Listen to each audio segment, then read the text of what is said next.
दाखित आहे. तिच्या लक्षात आलं एक एक बोट बदलायला लागलं. हे तर मला अंगठा दाखित आहे. आजी म्हणे अशी मुरलेली म्हातारी होती. दंडामध्ये म्हातारीच्या 20 तोळ्याचं कड होतं घातलेलं. किती?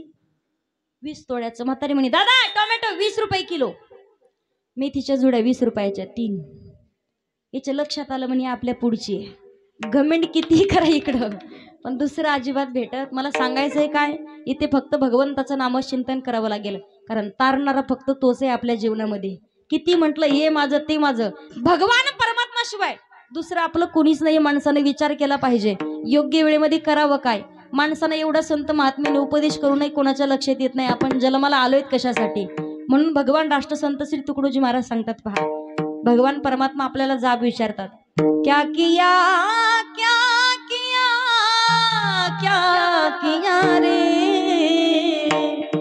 तूने जीवन गवा दिया क्या किया रे जिसे पाना था उसको तो खो दिया रे पाना था उसको तो खो दिया जिसे पाना था उसको तो खो दिया जिसे पाना था उसको तो खो दिया अमृत को छोड़ा पिता है शराब रे भगवान से नाम का मुंह मोड़ लिया अमृत को छोड़ा पिता है शराब रे भगवान से नाम का मुंह मोड़ लिया क्या किया क्या किया क्या किया रे तुमने जीवन गवा दिया तुमने जीवन गवा दिया क्या किया रे जिसे पाना था उसको तो खो दिया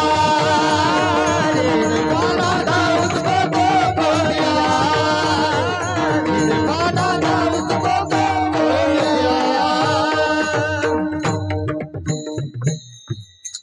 दिया क्या किया तूने जीवन गवा दिया अमृत को छोड़ा पिता हे शराब रे. योग्य वेळेत भगवंताचं भजन करायचे माणूस विसरून जातो. मला सगळ्याला प्रश्न विचारायचे, मोटरसायकल आहे का तुमच्याकडे?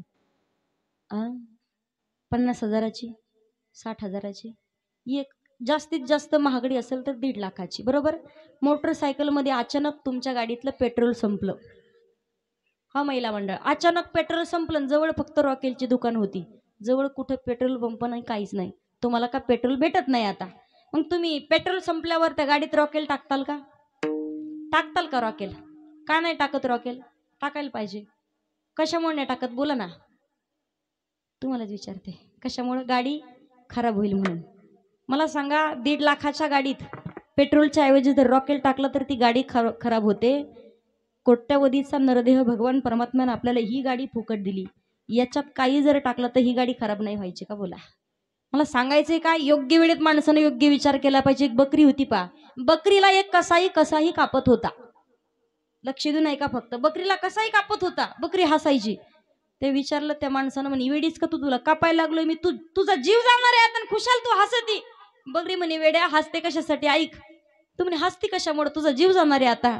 ती म्हणे एका गोष्टीसाठी हसायला येत आहे, मी फक्त गवत खाल्लंय. काय? मी फक्त गवत खाल्लंय तर माझे हे हाल आहेत म्हणे. तू तर मला खाणार आहे, तुझे किती हाल होतील. काय सांगायचंय? योग्य विचार करायचाय माणसानं जीवनामध्ये. आलोय जन्माला कशासाठी आणि करावं काय नेमकं. नाम धरा कंठी विठोबाचे, भगवंताचं नामचिंतन करायचंय. रोज न लावल्यासारखं नाही करायचं. आवडीने भावे हरिनाम घेसी आणि तुझी चिंता त्याची सर्व आहे. तुम्हाला चिंता करण्याची गरजच नाही. का नाही? नामचिंतन केल्याचा फायदा अवंगाच्या दुसऱ्याच्या दयाच्या चिंतने निरसेल संताप दयाच्या चिंतने निरसेल संताप दयाच्या चिंतने निरसेल संताप दयाच्या चिंतने निरसेल संताप दयाच्या चिंतने निरसेल संताप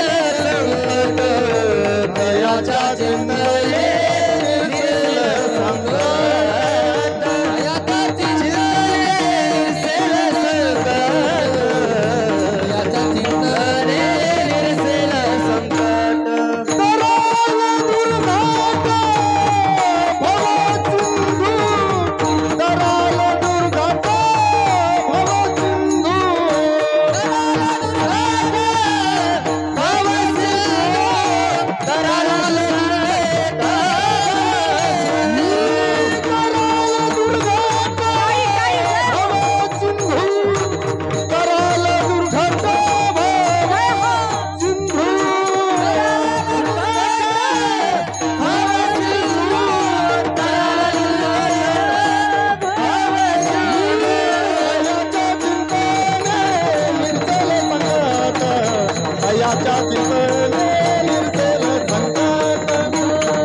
चिंतने निरसेल संकट दयाच्या चिंतने निरसेल संकट दयाच्या चिंतने निरसेल संकट टाळी वाजवा एकदा जोरात तयाच्या चिंतने निरसेल संकट कराल दुर्गट भव सिंधू नामधरा कंठी विठोबाचे नामचिंतन केलं तयाच्या चिंतने निरसेल संकट संकटच येणार नाही आणि जरी संकट आली निवारण भगवान परमात्मा करेल पहा संकट आले होते संत महात्म्यांच्या वरती संकट आलं होतं संत जनाबाईंवरती संकट आलं होतं द्रौपदी मातेवरती आणि कधी संकटानं त्यांच्याकडे पाठही केली नाही का संकट आलं होतं माझ्या संत मीराबाईंच्या वरती जगाच्या मालकाचं अखंड भगवंताचं नामचिंतन करायच्या भक्ती असावी माणसाची भक्ती कशी करावी सांगते पहा तुम्हाला भक्ती करावी कशी करावी आपण देवासाठी रडणं यात नवल नाही देवानं आपल्यासाठी रडलं पाहिजे आपण देवाच्या देवळात जाऊन दर्शन घेतो यात अजिबात नवल नाही देवानं आपल्या घरी आलं पाहिजे ना आपल्या घराचंच मंदिर झालं पाहिजे असं माणसाची भक्ती असावी मी सांगेल संत मीराबाई अखंड भगवंताचं नामचिंतन करायच्या गोविंदो मेरो हे गोपाल मेरो हे हरे राम हरे कृष्णा हरे राम हरे कृष्णा आपण पाहतोय जेव्हा संकट आलं बाहेर लोक कुजबुज करू लागले लग्नाचं वय झालेलं होतं लोक कुजबुज करतायत राजाची मुलगी आहे म्हणून घरातनच विरोध चालू झाला भजन बंद करा नाहीतर कायमचं तोंड बंद करा संत मीराबाई सांगतायत भजन बंद नाही होत ना का तोंडाला कधी भजन चालू होतं हेही लक्षात येत नाही कारण आमचं तोंड आता आमच्याच ताब्यात नाही राहिली आमची वाणी भगवंताचं भजन बंद होत नाही भजन करा पण नाचू तरी नका ओरिजिनल वार करायला कधी सांगावं लागत नाही उठून उड्या मारण टाळी वाजून नाच म्हणून कधी सांगावं लागत नाही आपोआप कधी उठतो आणि कधी भगवंताच्या भजनात तल्लीन होतो लक्षातही राहत नाही संत मीराबाई सांगतायत आमचे पाय आम्ही कधी उठतो कधी नाचायला लागतो लक्षातही येत नाही नाचणंही बंद होत नाही कायमचं तोंड बंद करा स्वतःच्या आईनं विषाचा प्याला दिला आईने सांगितलं बाई मीराबाळ एखादी आई जर स्वतःच्या हातानं मुलीला जर विषाचा प्याला देत असेल धिक्कार असो त्या आईचा आई म्हणून घेता येत नाही मला तुला सांगते मला सांगा आपल्याकडे जर वेळ आली असती कीर्तन बंद करा ऐकण्याचं किंवा विषाचा प्याला घ्या काय करताल तुम्ही बोला का कीर्तन ऐकता येईल परत पण आपलं आयुष्य नाही संपून घेणार पण संत मीराबाईंच्या वरती विश्वास होता भगवान परमात्मा मला तारतील जसं पाणी प्यावं जसं दूध प्यावं गटगट विषाचं प्राशन केलं संत मीराबाईचं गोरं रूप काळं काळं कलर होऊ लागला आई वडील रडतायत मीरा काय झालं हे आमच्या हातानं तुला विष दिलंय पण लक्षात होतं अखंड कृष्णाचं कृष्ण कृष्ण भगवंताचं भजन करते कानामध्ये एकदा फक्त कृष्ण कृष्ण कृष्ण भगवंताचं भजन केलं संत मीराबाई उठून राहिल्यान परत भजन करायच्या ऐसी लागी लगन मीरा हो गई मगन लागी लागी रे लागी रे लागी रे लागी रे लागी लागी लागी ऐसी लागी लगन मीरा हो गई मगन ओ तो गली गली हरि गुण गाने लगी ऐसी लागी लगन मीरा हो गई मगन हाथ वरती घ्या सगळ्यांनी कोई डोके नहीं कोई डोके नहीं मीरा गोविंद गोपाल गाने लगी बैठ संतों के संग रंगे मोहन के रंग मीरा प्रेमी प्रीतम को मनाने लगी तो गली गली हरि गुण गाने लगी ऐसी लगी लगन मीरा हो गई मगन ऐसी लगी लगन मीरा हो गई मगन तो गली गली गली गली हरि गुण गाने लगी ऐसी लगी लगन मीरा हो गई मगन लागी लागी रे लगन लागी लागी लगन मला सांगायचंय काय विषाचा परिणाम झाला आपण भगवान गोपाल कृष्णावरती संकटाचं निवारण केलं द्रौपदी मातेवर संकट आलं पण देवाला अगोदर चिंदी बांधी ती द्रौपदी 999 धाग्याच्या बदल्यात 999 साड्या दिल्या म्हणून कोठे गुंतलासी द्वारकेच्या राया आणि वेळ का सखया लावियला भगवान परमात्मा धावून आला सांगण्याचं तात्पर्य संकटाचं निवारण करतो तो आणि त्याच्यानंतर सांगते संत जनाबाईंवरती जेव्हा संकट आलं होतं असा कार्य विठ्ठला तू केला शिकावा अलंकार विसरूनी गेला देवा वाकळ घेऊनी अंगावरी आळ चोरीचा माझ्यावरी ओव्या गाऊनी स्वरात काशी जनीच्या घरात ओव्या गाऊनी स्वरात काशी जनीच्या घरात दळण दळीले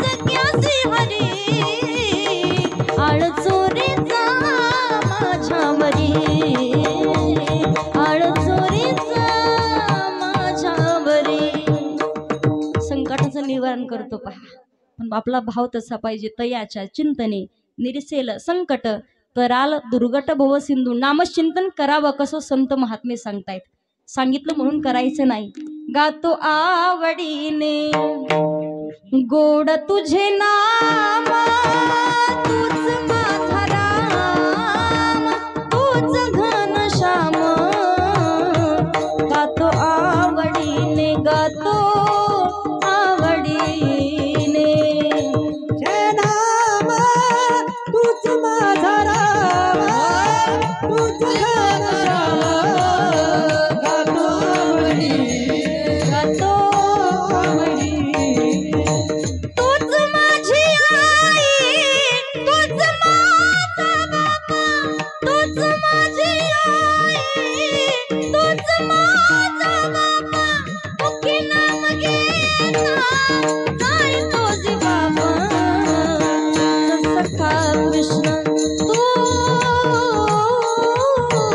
तुझ सखा कृष्ण तुझा मी सुदामा तूच माझा राम तूच घनश्याम गातो आवडीने गातो आवडीने आमच्या शंकर दादासाठी जोरात टाळी वाजवा गातो आवडीने गोड तुझे नाम तूच माझा राम तूच घनश्याम गातो आवडीने गातो आवडीने भगवंताचं नामचिंतन करायचंय परमार्थ करायचंय पण आवडीनं करावं लागेल आणि ज्याला आवड असते त्याला सवड आपोआप भेटते पहा का ज्या दिवशी आवडीनं परमार्थ कराल जीवनाचा उद्धार होईल आणि भगवंताची प्राप्ती जीवनामध्ये होईल काही काही म्हणतील ताई करुणा म्हातारपणी करू शकत नाही भजन का अल्प आयुष्य मानवी देह शतक गणले ते अर्ध रात्र खाय मध्ये बालत्व पीडा रोग क्षय काय भजनाशी उरले ते पाहेगा किंवा नाशिवंत देह जाणार शरीराची होय माती त्याच्या पुढे सांगितले क्षणभंगुर नाही भरवसा अरे सावध सोडा माया आशा काही नचले मग गळा पडेल फासा पुढे हुशार थोर आहे ओळसा गा राम राम स्मराधी माणसाचा क्षणाचाही भरवसा नाही इथं पाहिलं जर आपण पहिल्या काळात माणसं जगायची 100-100 वर्ष बरं का महिला मंडळ आता 50-60 ओलांडून गेले पुढं माणसं जगत नाहीत पहिले माणसं तशी होते छत्रपती शिवाजी महाराजांची मावळे बघा पहिले मावळे बघा एक एक मावळा एक एक माणूस 5-5 पाचुंदे खायचा किती 5 पोळ्याचा 1 पाचुंदा असे किती 5-5 म्हणजे एका टायमाला 25 पोळ्या खायचा आता एकच चपाती दिवसभर खाते लक्षातही राहत नाही माणसाला कशी ताकद राहील बरं पहिले मावळे तशी होते जर नारळ जर बांधलं तर शेंडी लटकत होतं आणि लिंबू फेकलं तर मिशीवर बसत होतं आता लिंबू ठेवायला जागा नाही मला सांगायचंय काय पहिल्या काळातली तशी होते माणसं जगत होते म्हणून करायचं म्हातारपणी भजन करू नाही आता नाही परत करू आता करू शकत नाही नाक मुख गळू लागले लाळ आणि